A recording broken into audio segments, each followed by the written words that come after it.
Good afternoon, folks. On this Wednesday, we're going to be going after some Lions news here. And Dan Campbell, he spoke to 97 Won the Ticket. A lot of nuggets and news to take away from there in regards to Isaac TeSlaa as well as Za'Darius Smith. We're going to get into Calvin Shepard talking about one specific player and more. But before we get into today's video, we're going to be live for opening game tomorrow. We're doing play-by-play commentary. If you have not subscribed to the channel, you want to do that so you don't miss out. Let's get into what Dan Campbell said about Za'Darius Smith first.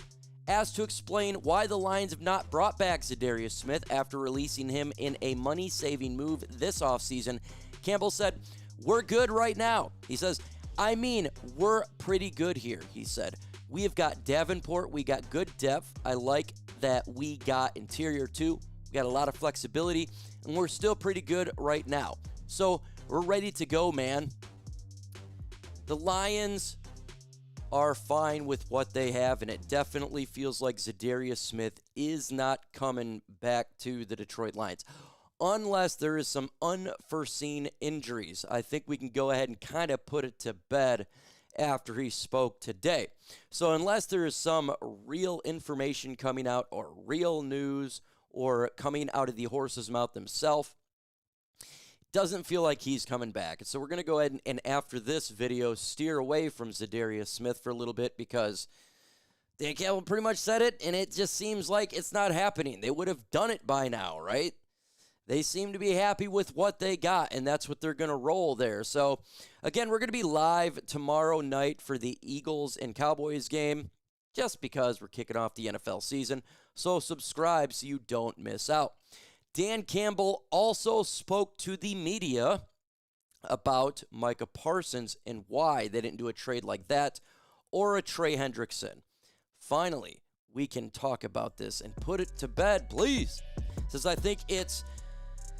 in comparison, really, I think it's got to be, Campbell said, you've got to check a lot of boxes. You've got to be able to check every one of them off and say it's right. We can make it work financially. What are we going to have to give up? There's more than just, is he a great player? Well, of course he is. That's the easy one. But yeah, there's a lot more that goes into it. Yes. There's a lot that goes into it. We have spoken about this, that he will only add Dan Campbell type of guys, Lions players. What are those Lions players, folks? We know about why they don't do this. You have to be a Lions player. Grit, never give up on play. Teammates first. No diva mentality. Always football in the mind. We all knew Micah Parsons is not a fit in Detroit. We all knew that they weren't going to go big on a pass rusher because we're going to sign Aidan Hutchinson to a gigantic contract. Brad Holmes said it many times. Many times. They haven't done it because they can't afford it, because you got to pay Brian Branch, Sam Laporta, Jamison Williams, Aidan Hutchinson, Jack Campbell, Jahmyr Gibbs at some point, right? So you can't get Aidan Hutchinson, Micah Parsons, and Jared Goff on a team contract. It's not going to work. It's impossible. Your whole cap would basically be 3 players. You would be losing a lot of talent. So from a financial standpoint, that just doesn't work. And we know Micah Parsons. Even before the draft process, as much as I loved his ability on the field, we all knew he wasn't going to be a Dan Campbell type of guy. We had that, he's a little bit different, right? Generally, it feels like he does give up on plays. And it feels like he can be a diva. So that was the thing that was making him not come to the Lions. And especially laying on the trainer's table. That was the creme de la creme. Anyone suggests that he would get traded to the Lions after that would be foolhardy. And yes, Trey Hendrickson, he probably establishes a lot of the culture. But then it's the money in the draft capital. Myles Garrett was never going to get traded. Max Crosby he would have been great in Detroit. But it wasn't going to happen. And the Lions can't afford it because of everybody else. So that was really the whole point, right? That was the whole point, is we have to understand what Brad Holmes and Dan Campbell want. Gritty, tough, never-ending, giving up on players. If there is question marks, there's a great chance that player's not coming here, or we're not going to trade for him, or draft him, or pick up in free agency. It's the way it is. We've got a game tomorrow. So let's talk about Lions. Who's going to win? E for Eagles, C for Cowboys. Let's get into Isaac TeSlaa, because we got an update there. Now, he didn't practice yesterday, and everybody flipped out. I didn't make a video on it because I didn't need to, and this is why. He just had a little bit bug, Campbell told 97 Won the Ticket. I think he'll be all right here. He's coming in the building today. He's been in virtual meetings. I know he feels a lot better, but we'll see.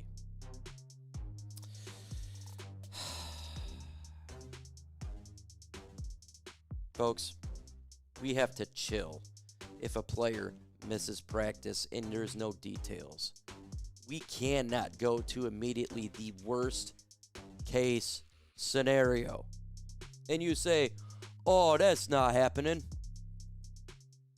Yeah, it is, because as soon as he missed practice, I swear I seen 7 articles like this. I got messaged probably by 15 people. My social media on Twitter and Facebook got bombarded. And all of the headlines on all the social media sites is, TeSlaa hurting. We had 0 details. All we seen was missing practice. There was no details on injury update or anything. And we just assumed, or not we, but a lot of people assumed that it was absolutely bad.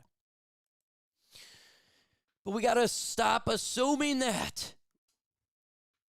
We have to chill, folks.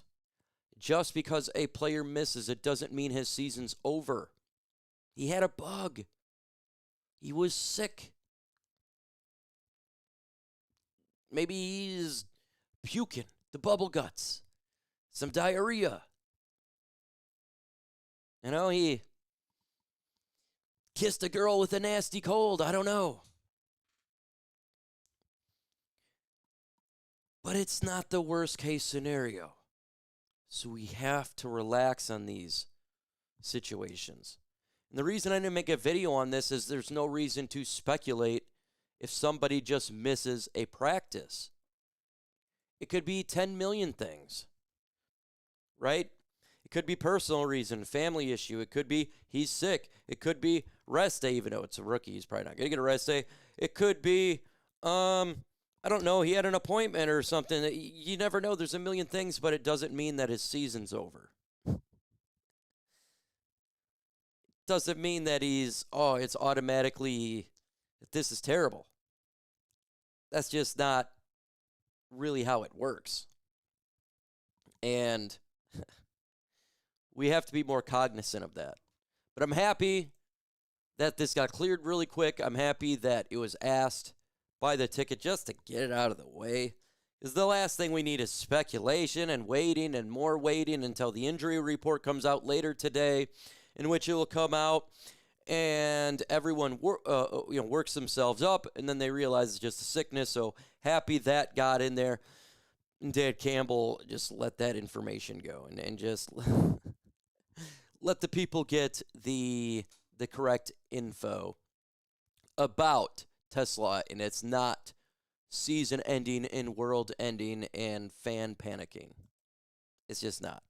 Go ahead and hit that like button. Why is that? Well, if we can get to 200 likes, I will get a smile from Chat Sports. Let's get into Kelvin Shepard talking about a player in Terrion Arnold. Says, if you ask me, one player, young player, up-and-comer. Kind of not a surprise because we took him in the first round. That comes with expectations, but that doesn't mean they're a ready-made player. The job that TeSlaa Townsend is done with that player. He's looking like cornerback one, and that could be follow people and do it on a consistent basis. It's Terrion Arnold. And he has been speaking facts because Terrion Arnold has been phenomenal in training camp. He has taken the next step. You can tell he looks like a cornerback one. And I told everybody, just chill last year. Why is that? Each game you saw him get better. And when you're looking at a rookie and you see progression, that's what you want to see. Of course they're going to make mistakes. But as long as they're getting better each game, that's progression. That's getting better. That's fixing the mistakes. All off season and training camp, he's been amazing. He's been stuck on coverage.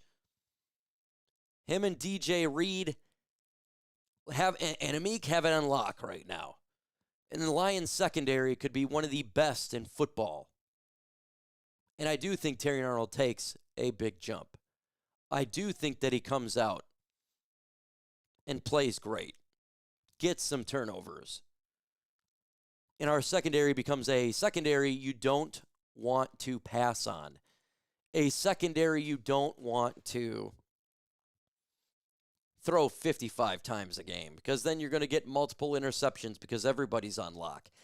That's the type of secondary, if Arnold steps up, and I do think he does, we can have in 2025-26 season. Give me your thoughts about today's Lions news. With that said, folks, adios.